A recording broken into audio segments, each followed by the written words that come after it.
ఇక శీతాకాల అసెంబ్లీ సమావేశాలకు హాజరయ్యేందుకు వైసీపీ నేతలు సిద్ధమవుతున్నారు. జగన్ స్థానంలో పెద్దిరెడ్డి రామచంద్రారెడ్డికి బాధ్యతలు ఇచ్చారు.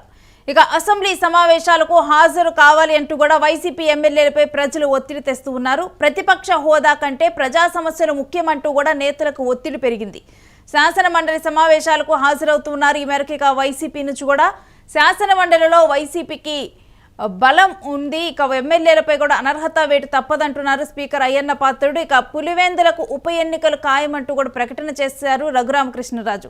అసెంబ్లీకి హాజరు కావాలంటూ పలుమార్లు విజ్ఞప్తి చేసిన స్పీకరు డిప్యూటీ స్పీకర్ కూడా విజ్ఞప్తి చేశారు. అయితే ఆ తరువాత కూడా గతంలో మనం చూసాము, గత సమావేశాల్లో కూడా అసెంబ్లీకి రావాలి అంటూ కోరినప్పటికీ కూడా అసెంబ్లీకి రాలేదు. ఇక ఆ తర్వాత అనర్హత వేటు తప్పదు, ఎమ్మెల్యేల మీద ఎవరైతే జీతాలు తీసుకుంటూ కూడా అసెంబ్లీకి రావట్లేదో వాళ్ళ మీద ఎందుకు వేటు వేయకూడదంటూ కూడా అయ్యన్న పాత్రుడు అప్పుడు సంచలన వ్యాఖ్యలు చేశారు. ఇక ఈసారి శీతాకాల సమావేశాలకు హాజరయ్యేందుకు ఒక నిర్ణయం తీసుకున్నారు. కానీ గమనించాల్సింది ఏంటంటే దీంట్లో జగన్మోహన్ రెడ్డి మాత్రం గైర్హాజరవుతూ ఉన్నారు. జగన్మోహన్ రెడ్డి స్థానంలో కూడా ఇప్పుడు మరొక నేత పెద్దిరెడ్డి రామచంద్రారెడ్డి కూడా హాజరవుతూ ఉన్నారు. ఇక ఆయన అధ్యక్షతను కూడా మిగిలిన వాళ్ళందరూ కూడా ఎమ్మెల్యేలు వీళ్ళందరూ కూడా ప్రజా సమస్యలను లేవనెత్తుతూ కూడా శీతాకాల సమావేశాలకు రానున్నారు. ఇక దీని మీద అయితే ఒక ఉత్కంఠ నెలకొని ఉంది. అంటే ఎటువంటి సమస్యలను లేవనెత్తనున్నారు, ఏ విధంగా కూడా వైసీపీ నేతలు ముందుకు వెళ్ళనున్నారన్న ఉత్కంఠ కూడా నెలకొని ఉంది. మరి దీనికి సంబంధించిన డీటెయిల్స్ మా ప్రతినిధి కిరణ్ అందిస్తారు. కిరణ్, శీతాకాల అసెంబ్లీ సమావేశాలకు వైసీపీ నేతలు సిద్ధమవుతున్నారు, అసలు డీటెయిల్స్ ఏంటి? రేణు, అసెంబ్లీ శీతాకాల సమావేశాలకు త్వరలో నోటిఫికేషన్ వస్తుంది. అయితే ఈ నోటిఫికేషన్ త్వరలో రానున్నదంటూ ఇప్పటికే స్పీకర్ డిప్యూటీ స్పీకర్ ప్రకటించడం కూడా జరిగింది.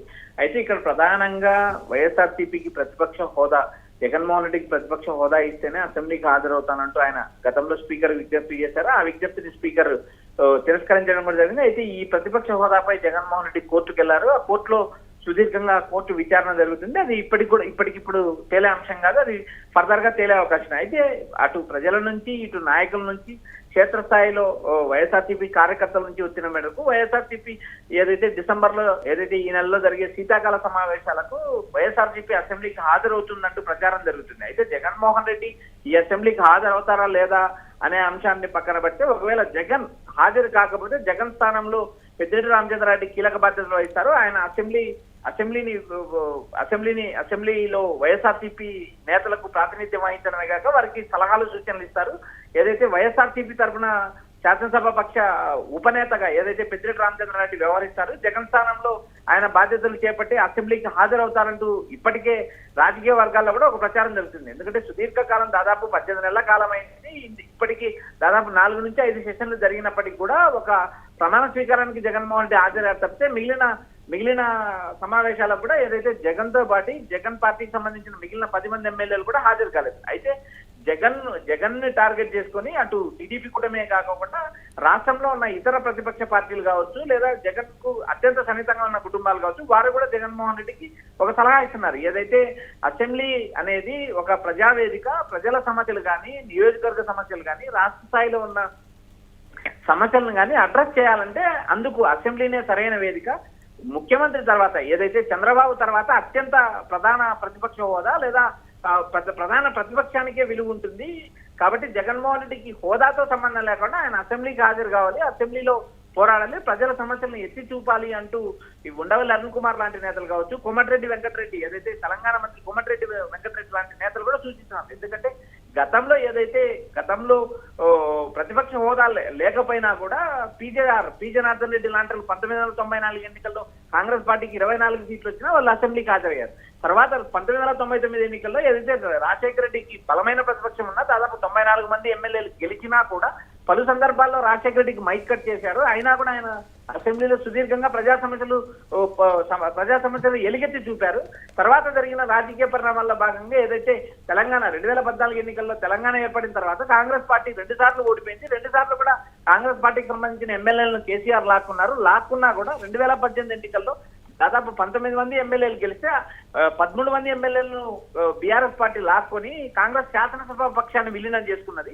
ఆ రోజు కూడా ఏదైతే కాంగ్రెస్ పార్టీకి 6 మంది ఎమ్మెల్యేలు ఉన్నా కూడా బట్టి విక్రమార్కకు ప్రతిపక్ష హోదా లేకుండా చేసిన కేసీఆర్ పైన కాంగ్రెస్ పార్టీ పోరాటం చేసింది అంటూ ఏదైతే కోమటిరెడ్డి వెంకటరెడ్డి వ్యాఖ్యానించారో ఈ వ్యాఖ్యలన్నీ కూడా జగన్మోహన్ రెడ్డి అసెంబ్లీకి హాజరవ్వాలి. ఒకవేళ జగన్ హాజరు కాని పక్షంలో పెద్దిరెడ్డి రామచంద్రారెడ్డి హాజరవుతారంటూ రాజకీయ వర్గాల్లో ప్రచారం జరుగుతుంది. ఎస్ కిరణ్, అయితే ఈ శీతాకాల సమావేశాలకి హాజరవ్వాలి అని నిర్ణయించుకోవటం స్పీకర్ అయ్యన్న పాత్రుడు మాటల నేపథ్యంలో ఈ డెసిషన్ తీసుకున్నారా, లేకపోతే ప్రజా సమస్యలు లేవనెత్తడానికి ఈ డెసిషనా? రేణు, స్పీకర్ చేసిన వ్యాఖ్యలు జగన్మోహన్ రెడ్డికి దాదాపు వర్తించవు. ఎందుకంటే ఆయన చేసిన వ్యాఖ్యలు మనం గతంలో కూడా యూట్యూబ్ లో కూడా చెప్పాం. జగన్మోహన్ రెడ్డి ఈ గత 5 ఏళ్ళు ముఖ్యమంత్రిగా ఉన్నప్పుడు కూడా జీతం తీసుకోలేదు. ప్రస్తుతం ఆయన 18 నెలల కాలంలో ఆయన ప్రతిపక్ష హోదా లేకపోయినా పులివెందులకు ఆయన ఎమ్మెల్యేగా వ్యవహరిస్తున్నా ఆయన ఏ రోజు కూడా ప్రభుత్వం నుంచి జీతం తీసుకోలేదు. ప్రభుత్వం నుంచి వస్తున్న అదనపు సౌకర్యాలు కూడా, ఎమ్మెల్యేకి వచ్చే అదనపు సౌకర్యాలు కూడా ఆయన వినియోగించుకున్న పరిస్థితి లేదు. ఎందుకంటే స్పీకర్ చేసిన వ్యాఖ్యలు మనం పరిశీలించినప్పుడు జగన్ మినహా మిగిలిన ఎమ్మెల్యేలందరూ జీతాలు తీసుకుంటున్నారు. వారు అసెంబ్లీకి హాజరు కావాల్సిన అవసరం ఉంది. జగన్ కు పలుమార్లు మేము విజ్ఞప్తి చేశాము. జగన్ హాజరు కావాల్సిన నేపథ్యం ఉంది. ప్రజా సమస్యలు మాట్లాడడానికి జగన్మోహన్ రెడ్డికి సమయం ఇస్తామంటూ ఇటు స్పీకరు అటు డిప్యూటీ స్పీకర్ పలుసార్లు సూచించారు. ఇక్కడ ఏదైతే అయ్యన్న పాత్రుడు మాటలు మనం గమనించినప్పుడు ఏదైతే అవుట్ సోర్సింగ్ ఉద్యోగి ఒకరోజు డ్యూటీకి వెళ్ళకపోతే అతను జీతం కట్ చేస్తున్నారు. ప్రభుత్వ ఉద్యోగులు సెలవులు కాకుండా వ్యక్తిగతంగా ఏదైనా సెలవు తీసుకుంటే జీతం కట్ చేస్తున్నారు. ఇలాంటి వ్యవహారాలు ఉన్నప్పుడు 10 మంది ఎమ్మెల్యేలు జీతం తీసుకుని అసెంబ్లీకి హాజరు కాకపోవడం కరెక్ట్ కాదు అంటే ఆయన పలు సందర్భాల్లో వ్యాఖ్యానించారు. ఏదైతే పులివెందులకు ఉప ఎన్నికలు వస్తాయంటూ పలు సందర్భాల్లో ఏదైతే స్పీకర్ డిప్యూటీ స్పీకర్ వ్యాఖ్యానించారు. అయితే రాజ్యాంగంలో పలు చోట్ల ఏదైతే ఇప్పటి వరకు అసెంబ్లీకి హాజరు కాని ఎమ్మెల్యేల పైన అనర్హత వేటు వేసిన చరిత్ర భారతదేశంలో ఇప్పటి వరకు లేదు. ఒకవేళ టీడీపీ కూటమి ప్రయత్నం చేస్తే అది మొదటిసారిగా భారతదేశంలో ఆంధ్రప్రదేశ్ లో కొత్త సంస్కృతి ప్రారంభమైందని కూడా ఒక రాజకీయ చర్చ ప్రారంభమయ్యే అవకాశం ఉంది. ప్రస్తుతానికి ఏదైతే ఉందో ప్రజా సమస్యలు అడ్రస్ చేయడానికి అసెంబ్లీ అనేది వేదిక. ఎందుకంటే ఆయా నియోజకవర్గాల్లో ఉన్న సమస్యలు కానీ, రాష్ట్రంలో జరుగుతున్న సమస్యలు కానీ ఎలిగెత్తి చూపడానికి శాసనసభ్యులకు ఒక అవకాశం అసెంబ్లీ. ఆ అసెంబ్లీ వేదికను ఉపయోగించుకోవాలంటూ వైఎస్ఆర్సీపీకి సంబంధించిన ఎమ్మెల్యేలకు, నేతలకు కూడా ఇటు ప్రజల నుంచి కానీ, అటు ప్రజా సంఘాల నుంచి కానీ, అటు నేతల నుంచి కానీ, వైసీపీకి సంబంధించిన ఎమ్మెల్యేల నుంచి కూడా జగన్ పైన ఒత్తిడి వస్తుంది. ఎందుకంటే మొదటిసారి అయిన ఎమ్మెల్యేలు ఉన్నారు, వారికి అసెంబ్లీ సమావేశాలు రూల్స్ అండ్ రెగ్యులేషన్స్ తెలియవు. వారు అసెంబ్లీ సమావేశాలకు హాజరైనా లేదా ప్రత్యేక శిక్షణా కార్యక్రమాలకు ఏదైతే ప్రభుత్వం ఎమ్మెల్యేలకు శిక్షణా కార్యక్రమాలకు అవకాశం ఇస్తుంది, ఆ కార్యక్రమాలకు హాజరైనప్పుడు అసెంబ్లీలో ఎలా వ్యవహరించాలి, రూల్స్ అండ్ రెగ్యులేషన్స్ తెలిసే అవకాశం ఉన్నాయి. ఈ మొత్తం వ్యవహారం చూసినప్పుడు జగన్ అసెంబ్లీకి హాజరు కాకపోయినా జగన్ స్థానంలో ఏదైతే పెద్దిరెడ్డి రామచంద్రారెడ్డి ఈసారి అసెంబ్లీ సమావేశాల్లో బాధ్యతలు చూస్తారు. అసెంబ్లీ సమావేశాలకు వైసీపీ హాజరవుతుంది. శీతాకాల సమావేశాలు అంటే రాజకీయ వర్గాల్లో ఒక ప్రచారం నడుస్తుంది. Right, thanks for the details Kiran. ఇక ఈసారి శీతాకాల సమావేశాలకైతే వైసీపీ నేతలు హాజరు కానున్నారు.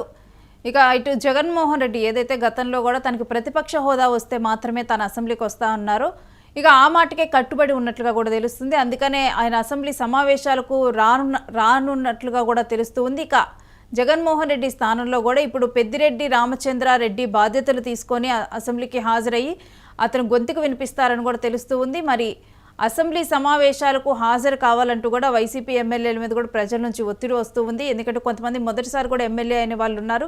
వాళ్ళందరికీ కూడా అసలు అసెంబ్లీలో ఏ విధంగా మెరగాలి, ఏంటి రూల్స్ అండ్ రెగ్యులేషన్స్, ఈ అంశాలన్నీ కూడా ఇంకా కూడా తెలియదు. సో అందుకని చెప్పి కూడా ఇప్పుడు డెఫినెట్గా కూడా హాజరవ్వాల్సిన అవసరం కనిపిస్తుంది. ఇంకా ప్రతిపక్ష హోదా కంటే కూడా ప్రజా సమస్యలే ముఖ్యమంటూ కూడా నేతలు ఒత్తిడి తీసుకొని వస్తూ ఉన్నారు. ఇంకా అందుకు గాను ఇక శాసనమండలి సమావేశాలకు హాజరు అవ్వనున్నట్లుగా కూడా ఒక డెసిషన్ తీసుకున్నట్లుగా కూడా విశ్వసనీయ వర్గాల నుంచి సమాచారం అందుతుంది.